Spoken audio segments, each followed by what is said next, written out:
Vasudevaya. Om Namo Bhagavate Vasudevaya. Om Namo Bhagavate Vasudevaya. Om Namo Bhagavate Vasudevaya. Om Namo Bhagavate Vasudevaya. Om Namo Bhagavate Vasudevaya. So we are discussing 13th chapter, 8th text to 12th one. Amanitvam adambhitvam ahimsa kshantirarjavam acharyopasanam shaucham sthairyam vinigraha Indriyartheshu vairagyam anahankara evacha janma mrityu jara vyadhi dukkha doshanudarshanam asaktir anabhishwangaha Putradara graha adishu Nityam cha samachittatvam Ishtanishto papattishu Mai cha ananya yogena Bhaktir avyabhicharini Vivikta desha sevitvam Ratirjana samsadi Adhyatma jnana nityatvam Tattva jnanartha darshanam Etat jnanam iti proktam Ajnanam yad advanyatha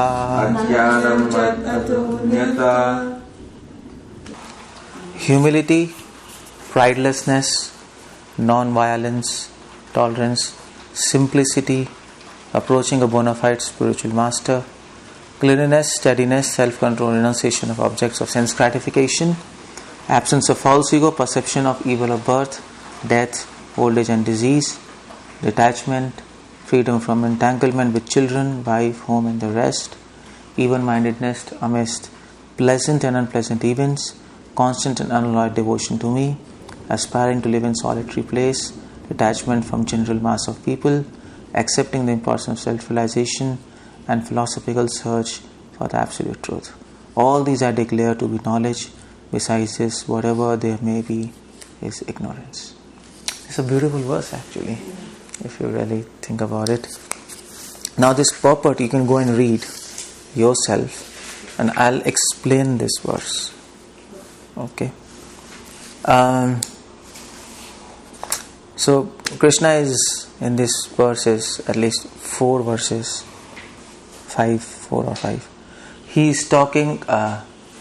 He is telling what is knowledge in his opinion. That's the idea. What is knowledge in his opinion, and his opinion is the final opinion. Krishna says in last verse of Bhagavad Gita, Yatra Yudheshwaro Krishna Yatra Partho Dhanardhara Tatra Shri Vijyor Bhutir Nitir Mama Nitir Matir Mama. So Krishna says in the last verse, Arjuna, this is my opinion. Mati means opinion. Mama means my. This is my opinion. So you might have different opinions. That's well and good. But this is my opinion, and my opinion has to be a perfect opinion because he's perfect. So we don't follow him. We make our own ideas. Then we'll be lost in this material world. So according to Krishna, what is knowledge? Or in other words, who is a knowledgeable person? Or in other words, knowledge means light. Ignorance means darkness. So in other words, Krishna is saying, who is an enlightened person? And light is also equated with good, and darkness with bad. So who is a good man? who is a bad person. And by these symptoms, these qualities we can judge who is good, who is bad, who is enlightened, who is bonded, maybe not for others but for ourselves. Who am I? I'm good, bad, ugly. Who am I? So we can check these qualities, whether we have these qualities or not. So let us see every quality, and then you see in yourself, not in others, whether you have or not. If you don't have, then try to think about it. And if you have, then try to nourish it. So what's the first quality? Amanitvam. Amanitvam means, you can see word to word meaning also. Amanitvam means humility. So the first quality in a perfect being, or a good devotee, or a good person, or a human, is humility. Now, what is humility? This is a big topic and we can keep on discussing, but in one sentence, what do you mean by humility? What do you mean by humility? You're asking me? Yeah. In one sentence. I don't know. This is humility, I don't know. Is it? Is it humility? I don't know is ignorance. Is it? Or maybe foolishness. So the point is, humility is not foolishness. Generally people think, if I don't know anything, if I'm simple, then I'm humble, but not necessarily. Is it? Just like it is said, you should improve. You should become better. Many saints come now, you should become a better human being. But better doesn't necessarily mean improvement. You might become better according to the context, but not necessarily that you are improving. So similarly, you might not know anything, but it doesn't mean that you are humble. You can simply be foolish, ignorant. So what do you mean by humility then? Not wanting respect for oneself. Not needing respect. You can say that. But that's not in English it says sine qua non. It's not the main, it's not the main characteristic of humility. These are all adjuncts. So what is the essence of humility? Okay, I'll tell you. If Sandra says, I don't know, then this is not humility, no? Ignorance. If you ask me what is humility and I say, I don't know, then what does it mean? If I say I don't know, even when you know, then I'm humble. So humility is when you're in knowledge, but you don't acknowledge the fact that this knowledge is yours. This is Krishna's knowledge. He has given me. As far as I am concerned, I am ignorant. So that's what Mahaprabhu says, what humility is. Uttam hoya apna ke mane heen. You are the topmost man, but you consider yourself lowermost. Then you are humble, no? Is it? You're great, but still you say, oh, I am the lowest of lowly. That's humble. A king might say, oh, I am a servant of everybody. Okay, good, he's humble. But a servant says, I am servant. Well, that's okay. We know that. That's a fact. So we should not equate humility with simplicity. Simplicity in ordinary terms. Or maybe foolishness, ignorance. Humility demands knowledge. Humility demands advancement. A person who is advanced, he can be really humble. A person who is not advanced, he cannot be humble. So you see. So if you have to become humble, you have to go up, not down. There's a difference there. You have to become, you're the most pure person on the earth, but still you say, I am impure. Then, he's so humble, no? It makes sense, no? So that is humility. So humility, Krishna says, the first characteristic of any good person is humility. No, a person might have all good qualities, but if he boasts around, it's nonsense. No, that's what everybody is going to say. So the first quality is humility. Humility also means to acknowledge this fact that whatever I have, it is blessings of God. It's not. That's humility, no? I have not earned it by my own endeavor. I might have done efforts, but ultimately it rests on blessings of God, that's all. That is real humility. Giving credit to where it to belongs. Krishna, yeah. Giving credit to where it belongs, yeah. And not giving credit to oneself. So, how does this comes, Prabhuji? Like in India, when we are traveling. So that's the point. Poverty is not humbleness. Okay. That's the point. It's not Poverty is the result of whatever you did. Yeah, poverty is sins. It's not humbleness. You're sinful, so you're suffering. You're not humble, you're a bad person. So you're suffering. You have to suffer. And nobody can change that. So many homeless people, poor people, they beg, they get money, but their poverty status doesn't change. They are still poor all along, no? So we have to really understand that fact properly. So that is humility, okay? So that's humility. So in devotional line, as a devotees, humility in behavior means to serve. At least externally we should be humble, no? If not internally. At least by mind, we cannot always give credit to Krishna. You see, generally we have tendency to say like that, okay, I am convinced in Krishna consciousness. People say like that. But that kind of statement is it humbleness or not? Okay, fine, I'm a little bit convinced in Krishna consciousness that Krishna is supreme. If somebody says like this, is it humbleness or not? No. I'm a little bit convinced, not exactly 100%, but somewhat convinced. I don't think so. You're not convinced? No, not me. Like That's if people not say humility. like that, that is not the right.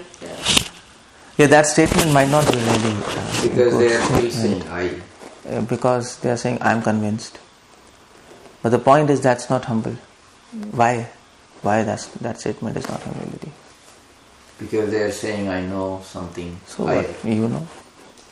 They You're have convinced? not attained Yeah, that. they- Are not you giving convinced credit. Krishna is supreme? Little bit. Is it? Otherwise, why would you come here? Why would you read Gita? Because it's nowadays you are convinced, it's not accepting the higher knowledge. So you are putting yourself first. This is not a humble statement. You know why? Exactly because if you say I am convinced, this means you do not know the power of illusion. You don't understand. Illusion can make you fully unconvinced. Maya can one day make you hate God. Yeah. She can do anything. She is power of God. We can't underestimate her. So to make a statement, I am convinced, no. We are not convinced. We can say that by mercy of Krishna, by the mercy of Krishna, I have got a little conviction. From that is source of conviction is He and not me. So whatever conviction I have, little bit, it is due to mercy of Krishna. That is a good statement. Statement I am convinced, that's not a good statement, no?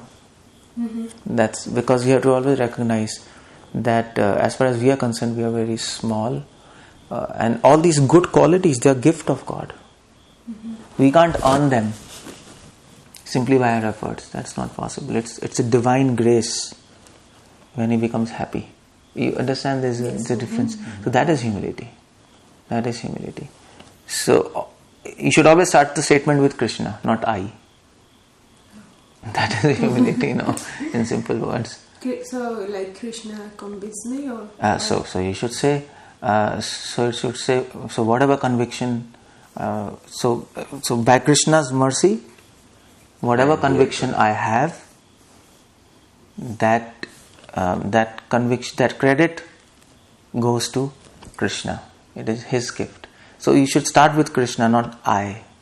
Oh, okay. Then that's, you can't put yourself before Krishna. So then there's a problem. Even in speaking, language matters, no? Yeah. Yes. You're known by words. You can't just speak anything and then just say, no, I mean that. No, it's not a good idea.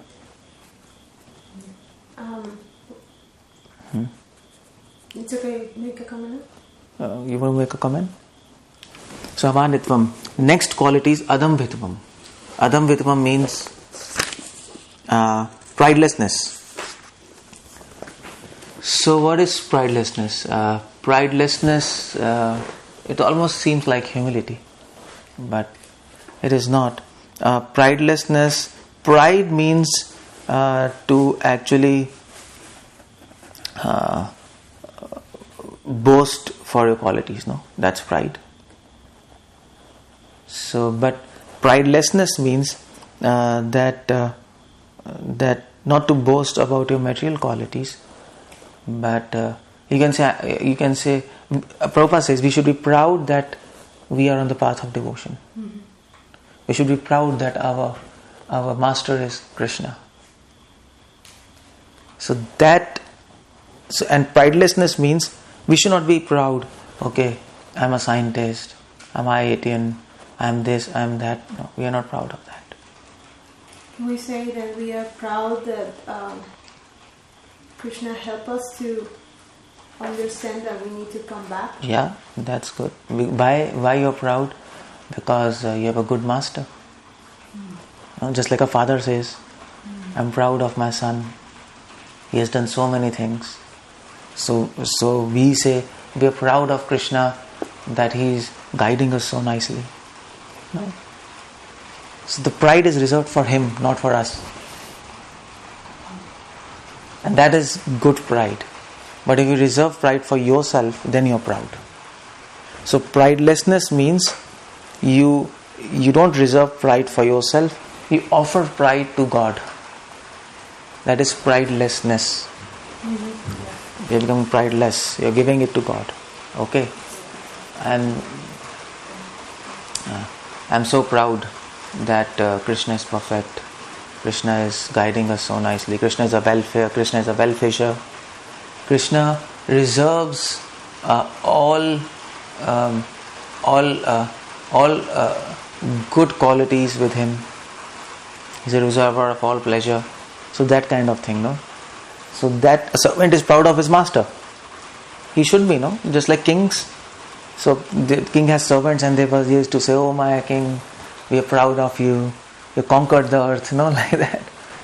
So like that. So that is real pridelessness. That is pridelessness. That is adamvitvam. Not being proud of material things, but being proud of spiritual things. And not for oneself, but reference should be God. That's the idea. So are you proud that you are chanting 16 rounds?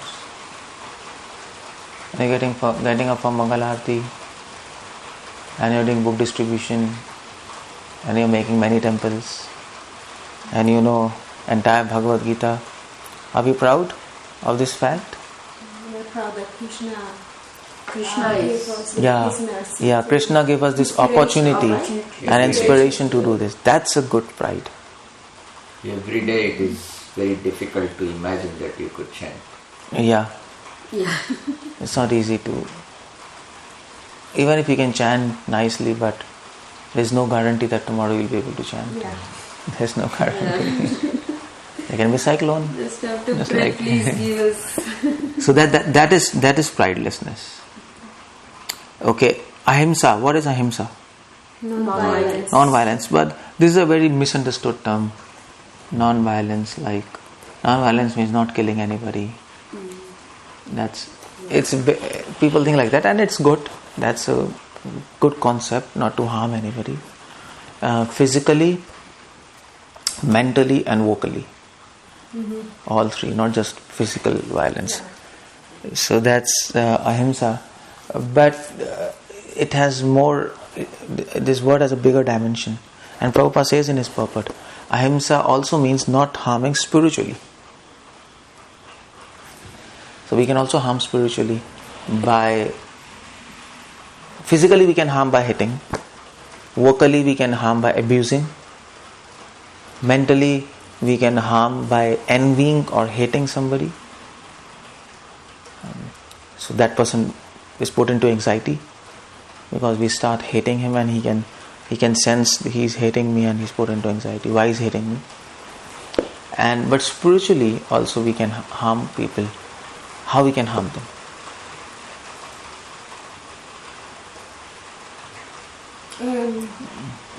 Taking that person out of the path of God. Okay, that might be. We can harm a person spiritually by telling him you have to succeed in life. Money is everything. Success is everything. And that's what you have to do now. And that's harming him spiritually. Because that's not everything. Goal is God. And you're changing his goal. You see, you're changing his goal. You can succeed, you can earn money, but that's not be and all of life. But that's what is the propaganda in this modern world. And that is why Prabhupada says that this modern society is harming people. Actually, this is violence. This is violence. So we were talking about vegans and all those vegans and non-violent. But anyway, they're also violent. It is the most harmful violence. Yeah, it is spiritual violence. So, on physical level, they're trying to be non-violent. Vegans, no, they're trying to be non-violent. But what about spiritually? That's more important. Because to actually change anybody's goal of life from God, that is violence. That is violence. So, you say, okay, fine. If you say my goal is non-violence, is it violence or not? Yes. That's also violence if you think about it. Your goal is not to become non-violent, your goal is to become devotee of God. So that's also spiritual violence. So people who say we are non-violent and we want to make this world fully non-violent, actually that's also violence. They're harming them spiritually. How do you talk with people who doesn't connect with God, who they are like more in the material side? So you, in some way, you have to connect, right? So what do you want to? Yeah. So if you start saying, well, the final goal is to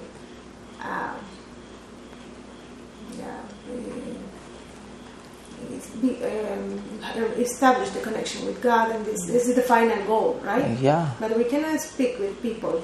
No, but then you have to tell them that your non-violence without God will ultimately lead to violence. Okay, but the people who doesn't relate with God, then we cannot talk like that, and we have to talk sometimes with people. Okay, then you don't talk like that. Talk something else. But should we do it to avoid in our part, right? I always thinking how I should act properly in the way of when I'm talking with other people. No, talk about soul and body. You can't. It's not necessary to bring God always. You can talk about spiritual. You can talk that you're not this body. You can talk about defects of this material world. Let them see, that everything is not nice and rosy. Things are going wrong. If they acknowledge this fact, then they will ask the question, okay, what is right? That's also one way. And they can relate to this. You can tell them, see, we think we are so comfortable, we are so nicely situated, but that's not like that. Krishna says, Krishna is coming to that point. Ultimately, there's disease, there's death, there's problems, there's sufferings, there's anxiety. So, we are in more problems than solutions. We created more problems in the name of solution. So you can tell them all these things, and people will appreciate and then tell there's a solution for this. So like that you can connect.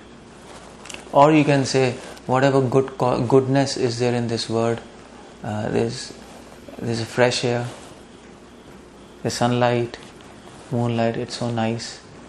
So that freshness, that goodness is due to divine. People can relate, at least in America they'll relate this. Mm-hmm. So like this you have to approach. So that's ahimsa, non-violence. So the point what I was making is that if your goal is non-violence, still you are violent. Yeah. Because you're changing the goal. Goal is God. And if goal is not God, even non-violence will become violence. In the long run, you cannot stop violence in this world by your own stupid ideas. It's not possible. One day or the other, everything will get spoiled, and again things will start bad. No, this world is like light and darkness. Light and darkness. You have to connect to eternal source of light, and then you are out of darkness. Otherwise, it's not possible. So ahimsa basically means to connect your soul with God. That's real ahimsa. And shanti, what shanti? Shanti means tolerance. Every good person is tolerant, and you have to be tolerant. To become good, you have to tolerate. Is it? Tolerance and forgiveness, these are good qualities. No, a bad person, he's intolerant. No, he can't tolerate whatever is said to him, done to him. Will react, kill, harm. But good person, okay, no problem. If something is harming me, okay, let me tolerate, no problem. But this does not mean if something is harming God and devotees, we should be tolerant. That is not tolerance. So what is that? That is non-violent again. If they are allowing violence, if something harms devotees, or allowing the violence. Or If somebody is harming devotees and God, so is that tolerance? No. So what is that? So what is that? That is actually lack of love. No. That's not tolerance. That is lack of love. That is a stone-heartedness. Your heart is like a stone. You're not tolerant. In the name of tolerance, you're stone-hearted. There's a difference between both of them, no? So something happens to you, you can tolerate. But if something happens to your kid, okay, no problem. Come on, you don't love your kid or what? So that's tolerance. So we should not confuse tolerance with it is tolerance is directed to self. Okay, something happens to me, that's fine. Okay. So even when somebody is hurting you, you have to. If you can tolerate, it's good. But if he wants to kill you, then you can self-defense. Okay. And why? So that you can preserve this life to devote to God. We don't want to mess. This life is gift of God, no? Mm-hmm. So we can't allow anybody to take this life. That's okay. But if somebody is doing some small things and you're getting irritated, tolerate it. No problem. Somebody is irritating you. Yeah. Somebody might. Somebody don't want to kill you, but hits you. Okay. Tolerate, no problem. Fine. Really? Yeah. That's a good person. Fine, okay. And when do you know that this person who keeps you something will kill you? That you should know by your own common sense. So what is it? It also means that you have to be intelligent enough to change your circumstances. Yeah, doesn't mean you hit back. See, just like Krishna, move away from Mahabharata, Duryodhana took all kingdom of Pandavas, and Bhima was saying, let's kill them, Krishna says, no problem, just tolerate for some time, no problem, hang on. There's the word hang on, hang on. We should not start things from our side. This war should not start from our side. Tolerate, no problem. We are saints. But when things came out of control, and Duryodhana was actually plotting to kill them, then Krishna told, now we have to kill them. Otherwise, either they are dead or we are dead. And that's self-defense, no? So we have to always be, tolerance demands patience and forgiveness actually. Tolerance demands forgiveness. Somebody slaps you, you slap him. What's the difference between him and you? You're the same person. You're also out of control, he's out of also control. He slaps you, you can forgive him, no problem. No problem. You slap me, and how can devotee do that? Devotee knows that I deserve these things. I deserve more than this. I deserve more sufferings than this, because I've been rejecting God so many millions of lives. So what we deserve to be in hell actually. We are rejecting God for so many millions of lifetimes, who is all merciful, who is always a well-wisher. So what kind of person he is. If you help somebody and he's always rejecting you, he's a nonsense person. No? What is he? He has no gratefulness, at least to say thanks, and we didn't do that. We are interested. So devotee knows, I must suffer much more than this, but no problem. It's just a slap. Okay, fine, no problem. And another thing devotee knows, that this person is simply an agent, an instrument in hands of destiny, in hands of my destiny, and that my destiny is coming through him. So I had to suffer, he became an instrument. Okay, fine, that's fine. Okay, goodbye, thank you. So that's tolerance. It's difficult to do. It's absolutely very difficult to do. But if you can remember that nobody is responsible for your sufferings other than you. Nobody. Your own previous life's actions are coming to you in this form, in that form. Nobody is responsible. So that's why in India, at least 100 years back, or my grandfather, at least 50 years back, I don't know about Mexico, but people are very tolerant. Very tolerant. I mean, they say somebody will hit somebody, they'll say no problem, theek hai, chalo yaar, forget it. Forget it, Yeah, grandmas, they used to have problems, and sometimes they had some issue. They didn't think leave their husband. But America is like small thing, and okay, this is bad. So this is a good quality, tolerance. And if you're tolerant, in devotee community you have to be also tolerant. No? We are different people and different ideas. So you have to tolerate, no problem. That's okay. So that is a very big quality. If you're tolerant, if you know how to forgive and forget, you can be very peaceful and do devotion to God. Now that's only possible if you connect everything to Krishna. Otherwise it's not possible. So Krishna is planning for me in many ways to give me some lesson, to give me some teaching. Probably this person who slapped me, he's not slapping. Actually Krishna is inspiring to slap me to give me some lesson, to give me some teaching. There's always a teaching. This word is a place to learn.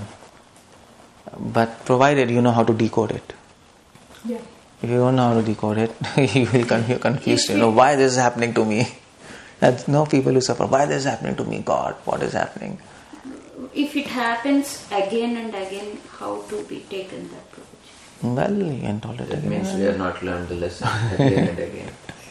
And that's teaching again and again. That might be right. We're not learning lesson. No, my question is, when a person has go through a lot of suffering since young age or since they were born, and then these things happen, everything is consequence, right, of own actions and previous lives and this life and everything. But people doesn't remember. People don't remember that. So people who doesn't know, don't understand why this is happening again and again. So they accumulate a lot of anger. Yeah. Right? Then they have a miserable life, a married life, and this. How do you come and say, hey, like, for example, we were talking about Catholicism or other religions. They say, oh, okay, offer your sufferings to God. Like, what? I mean, I've been suffering all my life, or the life they know they have, and how do you want me to offer my suffering and forgive this man and all the people who has made me suffer? So how? Well, first you have to tell them who is God, what is your connection with God, what is your place in this universe. Unless he is not convinced of this fact, he doesn't understand this, he is not going to understand the next statement. Forgive them. It's impossible. So they have to keep their path in that way. Yes. So first you have to make them understand, who am I, who is God, what is this universe, what is my connection with God, and what is destiny. When he understands this, then automatically he understands the rest. Otherwise he will not be able to understand. You can't just tell forgive everybody. He'll say, come on here, get lost. You can't do like that, because all good qualities proceed from God. And if you don't bring God in picture, your sermon, your ideas will fail. It will not have any effect. First, God has to come, then other concepts. You can't reverse. Nobody is going to understand anything. So that is why people come to me. A lot of pain and sufferings because I'm a saint. So they say Prabhu was a solution. So I don't tell them that. I don't tell them first forgive them or like that.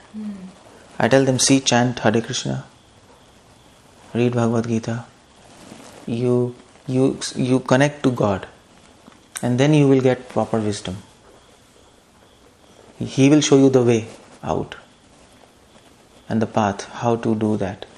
By your own mind, your own intelligence, you will not be able to chalk out the path. You are anyway frustrated. Frustrated man, he cannot find a way.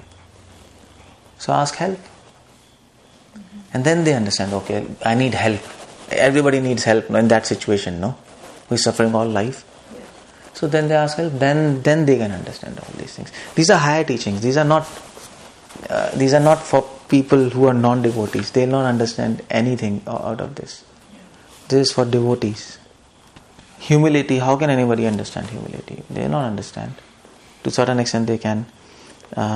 So Krishna says this is knowledge, is it? Everything else is ignorance. But to understand sunlight, you first need to understand sun. Without sun, there is no sunlight. So knowledge is light. God is like a sun. So to understand this knowledge, first God. That is why this is 13th chapter. This is not first chapter, no? All what previous chapters are there? Krishna is talking about himself. He is trying to say, I am God, connect to me. This is devotion. And then he comes to this point. And that makes sense. Otherwise it looks absurd. Okay. How do we understand difference between tolerance and peace? Because Shanti, sometimes we think peace. Oh, Shanti is peace. What is peace? Can anyone define peace? What is peace? Om Shanti. What's peace? What's peace? No violence. Absence of anxiety, absence of conflicts. No violence. There is. Well, you're not violent now, but are you peaceful? Maybe not.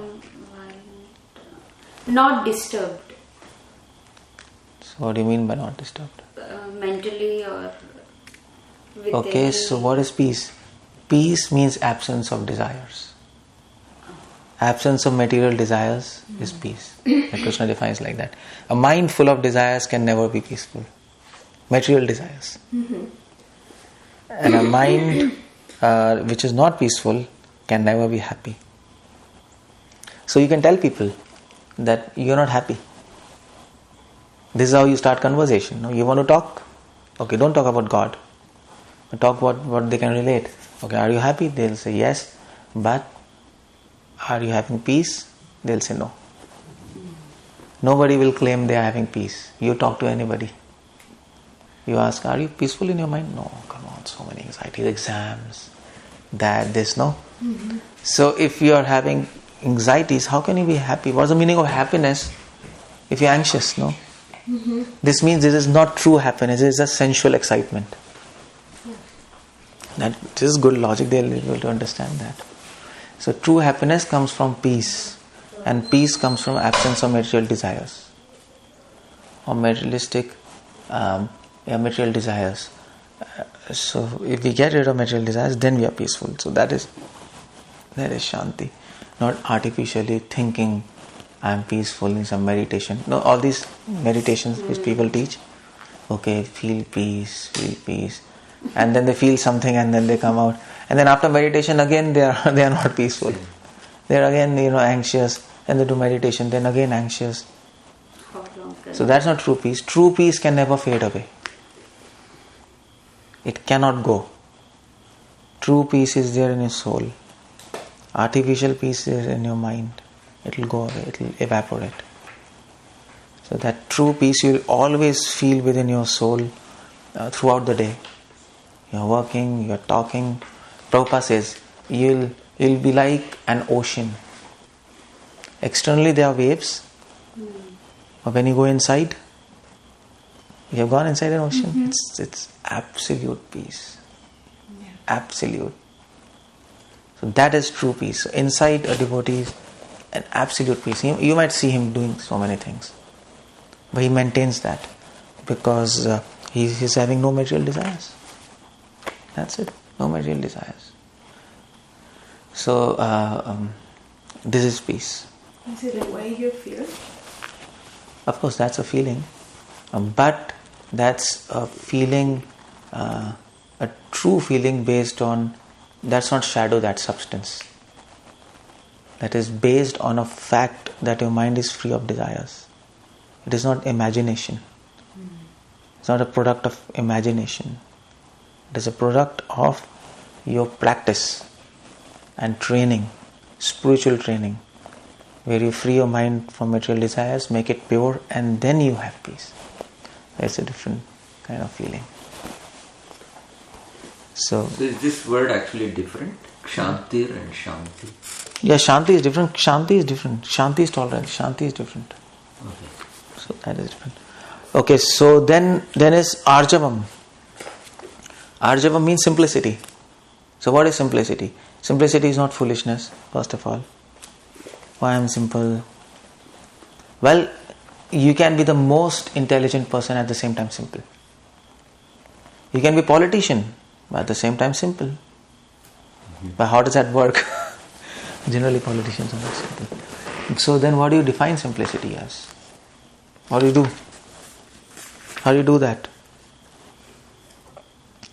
Prabhupada says, simplicity means that without diplomacy, one should be so straightforward that he can disclose the real truth even to an enemy. In the purport he says, simplicity means one should be so straightforward that he can disclose real truth even to an enemy. That is simplicity. Simplicity in other words means not hiding truth.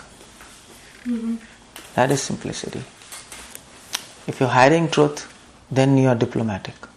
By the same time, we should understand that there's something called practical action.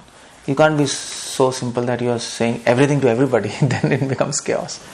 No, you can't say everything to everybody. So hiding, changing truth, that's not simplicity. You're changing facts just to please somebody or just to fulfill your selfish ends. That's wrong. So simplicity means not changing facts, presenting them as it is. You might not present all facts at one meeting. You may not present all facts to a particular person, but whatever you're presenting without change. That it makes sense. No, you can't say everything to everybody. You can't say everything to a child. He doesn't need to know in this age or everything, no. But at the same time, whatever you tell, okay, this is truth. We don't change it for pleasing them or whatever we want to achieve, whatever. That is cunningness. That is what? Cunning. You're being cunning. Changing fact is cunning. Cunning? Yeah, cunning. Cunning. You know cunning? C-U-N-N-I-N. Cunning means... like fox. cunning means... Cunning. No, I didn't hear that. okay, cunning means diplomatic. Diplomatic, Okay. for changing the facts. So... This also means that you have to have high level of knowledge, like you said the other. yes, you have to be simple. You have to be simple. If you want to be simple, you have to be very mature and very much knowledgeable. Otherwise, you cannot be simple. So, because you have to understand what is the circumstance, what is the psychology of that person, what is the time, how much should I tell him so that it benefits him, how much should I not tell him so that it might not harm him if I tell him, no? Yeah. Okay? So just like you were asking question, somebody is suffering and he comes to you and you tell no, offer sufferings to God, it will harm him, he'll revolt. He'll say, come on, what nonsense, you have not suffered whole life, I have suffered. So you can't, so you don't tell this fact, but then you don't also tell him that, okay, you're suffering, so do one thing, give me some money and I'll solve your problems. That's wrong, that's not simplicity. Simplicity means, okay, fine, take shelter of God. This is truth. He will find a way for you if you cannot find. So that is simplicity, but not telling this. So to be simple, you need to be very knowledgeable. You need to be really mature. But we don't think like that. People think simplicity means foolishness, no? I am simple. See, Prabhu, I don't know anything. I am so simple. I have not read anything. I can't even chant. Well, you're foolish. You're not simple. You're stupid. You're stupid. So that is why Yudhishthira Maharaj, he was a king, Yudhishthira.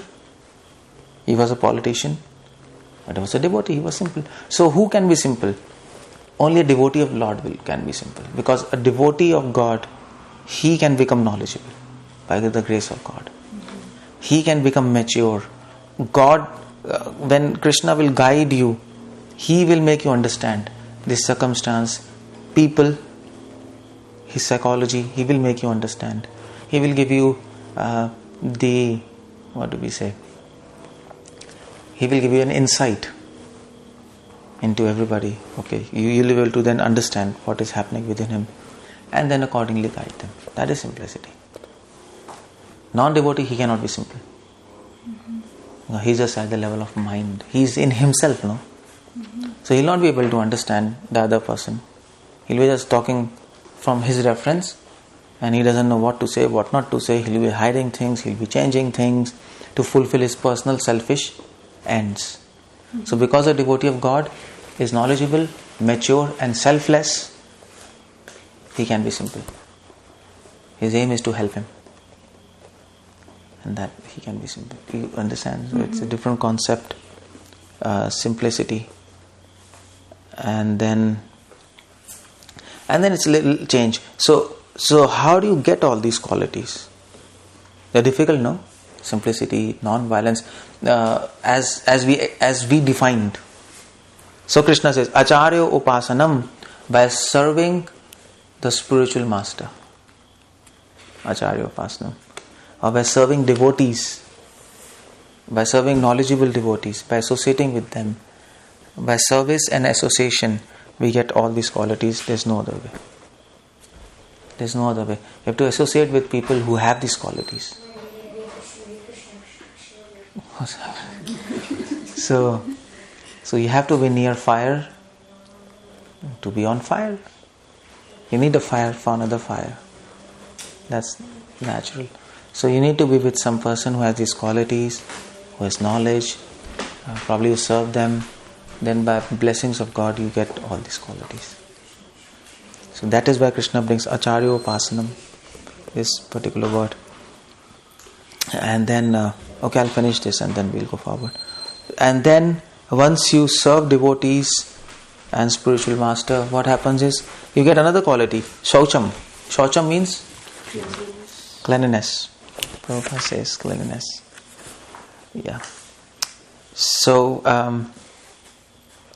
what is cleanliness? Cleanliness, Prabhupada says cleanliness is external and internal cleanliness. Okay, what is external cleanliness? External clean? Be clean? Clean materially? What do you mean? External material? Yeah, external cleanliness. Okay, fine, yeah. Clean, be clean. Make sure you take bath every day. Yeah. External. Yeah. Yeah. But you know what? If you read scriptures, cleanliness is having a big dimension. Practically, nobody knows how to remain clean in America, and in modern families. You don't know what do you mean by cleanliness, because if you go in tradition in India, according to Vedas, cleanliness is having a big boundary. It is not just brooming and swiping and taking bath. Even on external level, that's not cleanliness. Cleanliness means also, for example, after taking food, you have to wash your hands. You have to wash your feet also. Otherwise, you aren't clean. So you see the point. After taking food. food. Or you wash your mouth, wash your hands, and wash your feet. Wipe it. Yeah, that's the idea. So logically it doesn't make sense. Logically means practically what we have learned. No, hands is okay, mouth is okay, but why feet? Feet because scripture says that when you eat food, your ears in the body, they get disturbed. They are working. Ears are working. Everything is changed in the body, no? So this ear and mouth is connected to ear and this feet. Everything is connected in body. Yeah. So when you eat food, air becomes contaminated in your mouth. And that travels in the feet and they become contaminated. So you have to put water there. Otherwise you are unclean. So that's why I'm telling you, cleanliness is a very big thing. Nobody knows how to remain clean. And every day you have to wash your clothes. You have to wear the fresh. Yeah, that is natural for Indians. That's natural. Maybe not for Westerners. Cleanliness also means putting things wherever they are. That's cleanliness. So that comes in cleanliness. From wherever you take thing, put that thing in the same place. Otherwise you are unclean. At least you are unclean in your mind. Because cleanliness, you see, for example, cleanliness is also related to systematic. If you go to airport, if things are lying here and there, although it's broomed and I've swiped, but you will say still what's happening? It's unclean, no? Everything has to be in a proper place and then things look clean. So cleanliness is related to mode of goodness. And mode of goodness means everything is having a pattern, system, discipline. Mode of ignorance means everything is disorganized. So mind becomes really bad, what's happening around, it feels bad, so you don't feel good. So that is cleanliness. Cleanliness also demands discipline in life. And internal cleanliness, there's something internal cleanliness. Prabhupada says, internal cleanliness means, how do you maintain internal cleanliness? Cleanliness of mind. How do you do that? By following rules, regulations, and by chanting Hare Krishna. If you break rules, our mind will become dirty. Of course, if you break rule and you do nonsense, your mind becomes dirty. And for following rules and regulations, we need strength. And that will be given by chanting Hare Krishna. So internal cleanliness is both rules, regulations and chanting. And external cleanliness means following cleanliness as per Vedic standards. How much you can follow. To be clean how God wants us to be clean, not how I want to remain clean. And that's a creation of man. That's not cleanliness. So that's what is Shaucham. And then I'll just finish it here. What's the next? I lost my thing. Next is stharyam. Stharyam means steadfastness. Steadfastness means keep on doing things in spite of many difficulties.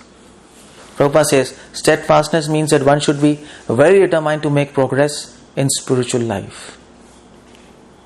Without such determination, one cannot make tangible progress.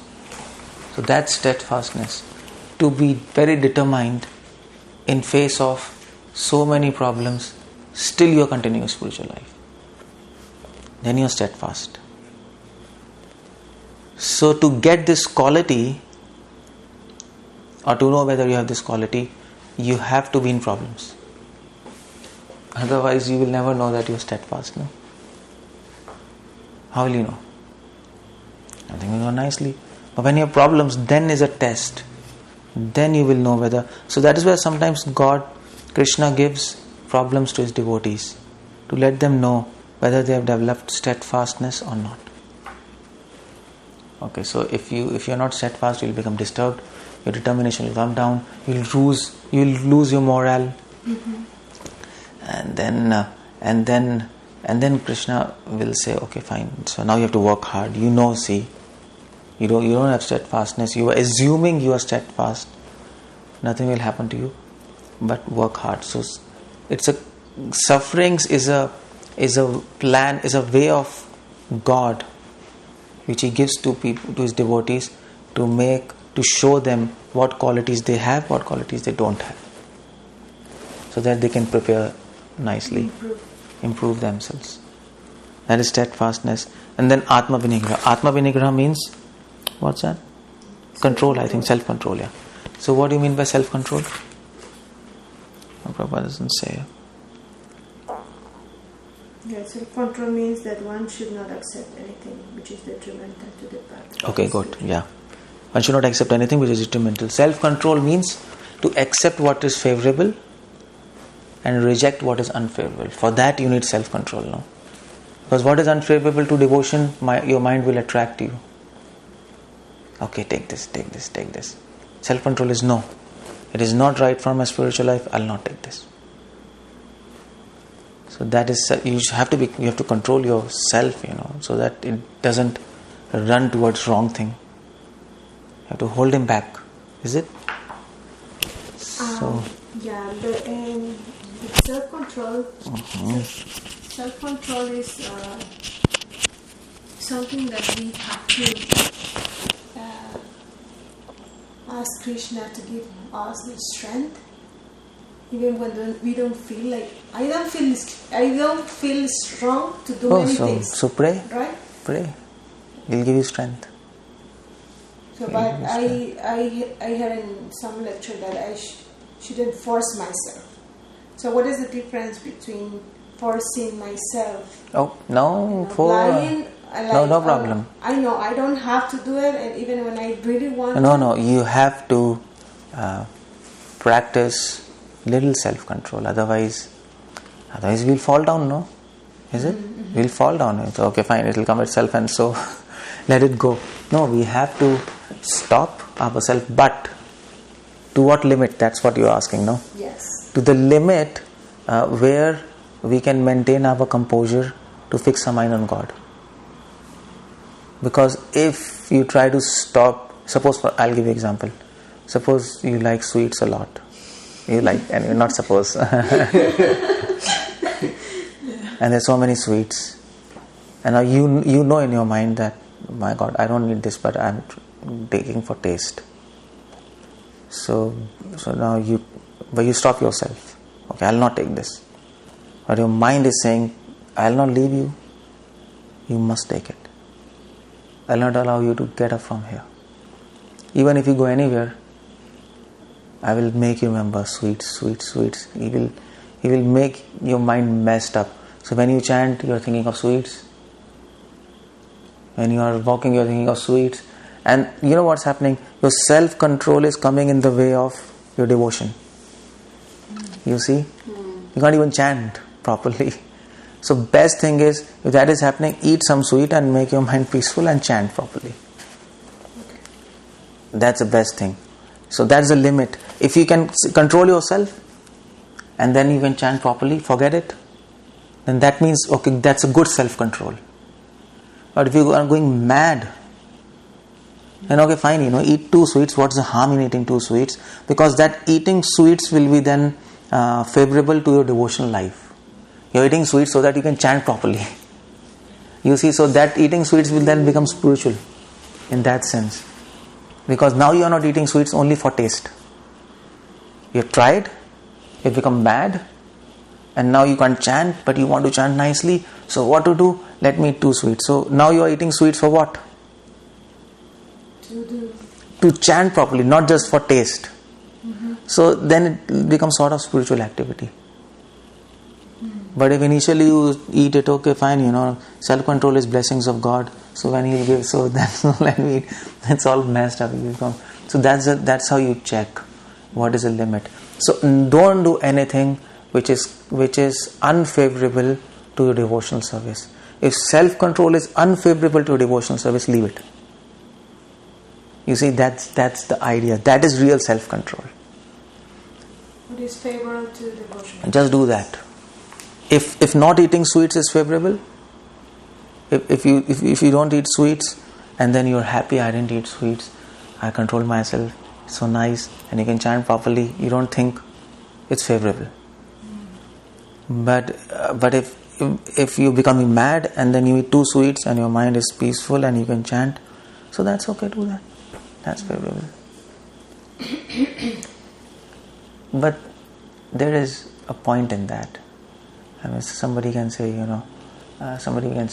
see, I'm becoming so mad. You know what? I had a girlfriend and I need more girlfriends. I can't remember your girlfriends. So what to do? I can't chant. So okay, let me make 2-3 girlfriends and enjoy, and then come and that's a problem. You're like stepping out of limit. There's a limit to things, Just so, right?